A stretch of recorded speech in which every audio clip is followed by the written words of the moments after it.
bago ka lang sa channel ko, huwag kalimutan mag-subscribe at i-click yung bell icon para notified ka sa mga future videos ko. Diba like na rin?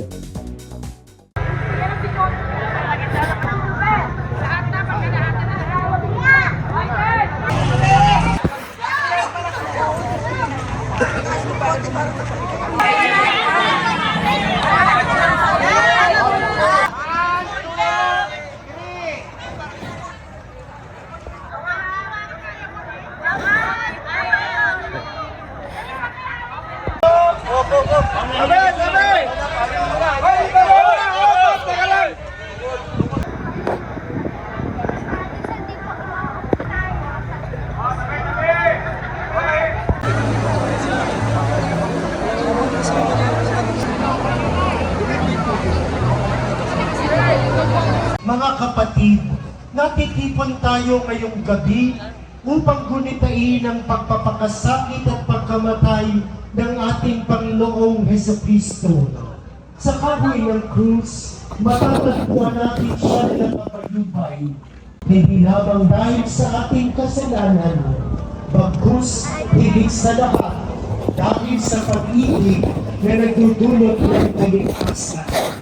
Supagsalihan natin sa kanyang pagpapakasakit at pagkamatay, samahan natin ang ating mahal na inang si Maria sa kanyang pagluluksa.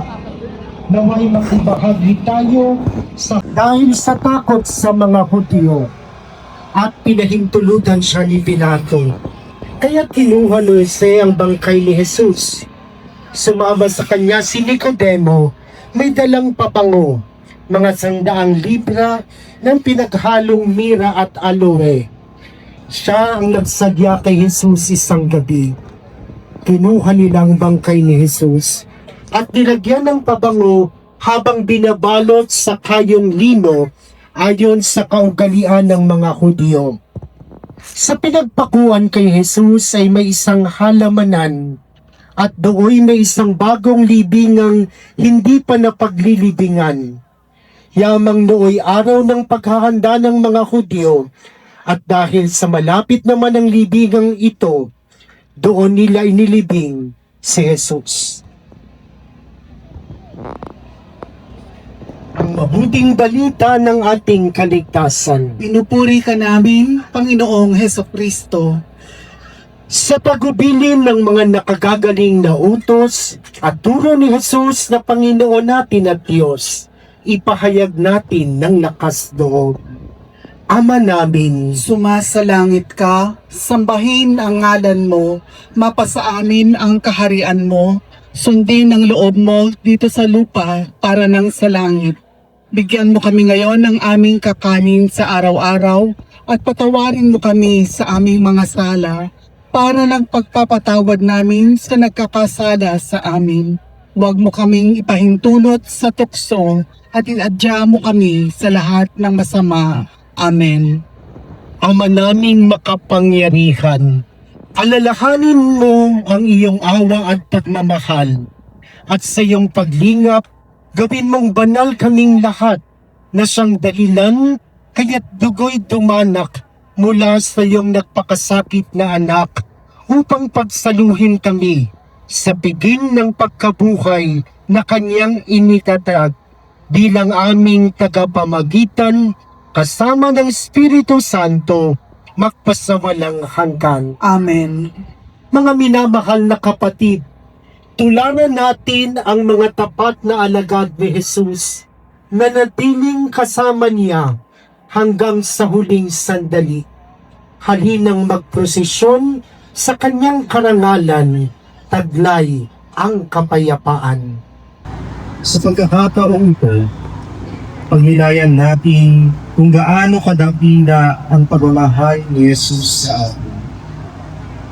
Tinanggap niya ang masaklap na kamatayan sa krus upang mapasan niya ang ating mga pagkukulang at nakibahagi sa paghihirap natin bilang mga nilalang.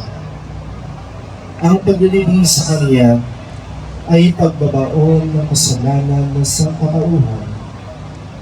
Gayunpaman, naniniwala tayo siya ay namatay dahil sa pagmamahal niya sa atin. Tayo, paano natin may papakita ang pagmamahal natin sa Kanya? Lubos na katahimikan po upang magnilay.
O kapadyak, kung na-enjoy mo itong mga video ko, leave a like at i-share mo na rin sa mga tropa pips mo. Makakatulong ito sa channel. Kung gusto mo pa manood ng ibang video, ito, meron pa tayo. Hindi tayo nauubusan. Ayan, katulad nito, saka ito.